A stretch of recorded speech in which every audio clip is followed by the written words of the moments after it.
जय जगन्नाथ पिलामाने तुम मानक पई एक बड़ खुशी खबरटी आसीछि जहाँ तुमे माने थंबनेल देखि जानि परथिबो। खबरटी government of Odisha home department तरफरु ओडिशा पुलिस रिक्रुटमेंट 2026 7600 रु अधिक पदवी पई एक बड़ नियुक्ति सुजोग। आपण माने जदि ओडिशा पुलिस रे चाकरी करिवार स्वप्न देखुचंती तेबे आजिर ए खबरटी आपण मानक भाग्य बदल देई पारे। ओडिशा सरकार को पक्षरु एमिति एक बड़ घोषणा आसीछि जहाँ हजार हजार युवक युवती नुआ सुजोग नहीं आसीछि। ओडिशा होम डिपार्टमेंट द्वारा जारी होइतिबा एक नोटिफिकेशन अनुसार Odisha uniform services staff selection commission अर्थात ओएसएससी को ओडिशा पुलिस रो विभिन्न पदवीर नियुक्ति दायित्व दिया जायछि।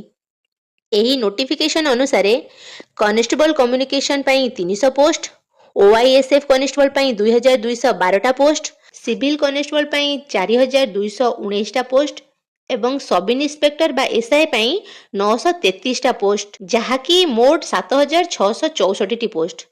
यह ओडिशा पुलिस रिक्रुटमेंट इतिहास रे एक बड़ नियुक्ति सुजोग तैयारी करबाकू जाउछि। एही नोटिफिकेशन रो सबठारु इंपोर्टेंट पॉइंट होउछि आपण माने देखि पारुथिबे एसआई नियुक्ति जहाँ पूर्वरु ओपीआरबी द्वारा परिचालित हेउथिला वर्तमान ताहा OSSC द्वारा संपन्न करा जिवो।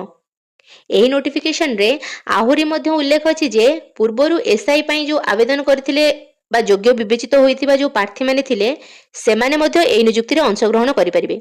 जदि आपण वर्तमान 10म, द्वादश किंबा ग्रेजुएशन कंप्लीट करि सारिछंती एवं सरकारी चाकरी पई प्रस्तुति करूछंती तेबे एबे ठारू जीके, रीजनिंग, मैथमेटिक्स एवं फिजिकल टेस्ट पई प्रिपेयर हेबा आरंभ करंतु। मने रखंतु वैकेंसी जेमती बड़ सेमती कंपटीशन भी अनेक अधिक रहिबो। तेबे बंधु माने ओडिशा पुलिस रिक्रुटमेंट 2026 संबंधी एहा थिला एक गुरुत्वपूर्ण अपडेट। आगामी official notification, exam pattern, syllabus एवं प्रिपरेशन टिप्स विषय रे यदि नुआ अपडेट किछि आसीबो आमे निश्चित भाबे आपनकु जणाई देबु। जदि एही वीडियोटी आपनकु उपयोगी लागि थाए तेबे एहाकु आपण आपनक फ्रेंड्स को सह शेयर करंतु, वीडियो को लाइक करंतु एवं ओडिशा जॉब और कॉम्पिटिटिव एग्जाम संबंधी नियमित अपडेट पई चैनल को सब्सक्राइब करी बेल बटन टी को प्रेस करंतु। धन्यवाद। पुणी देखाबो आउ एक नुआ और तथ्य बहुल वीडियो रे।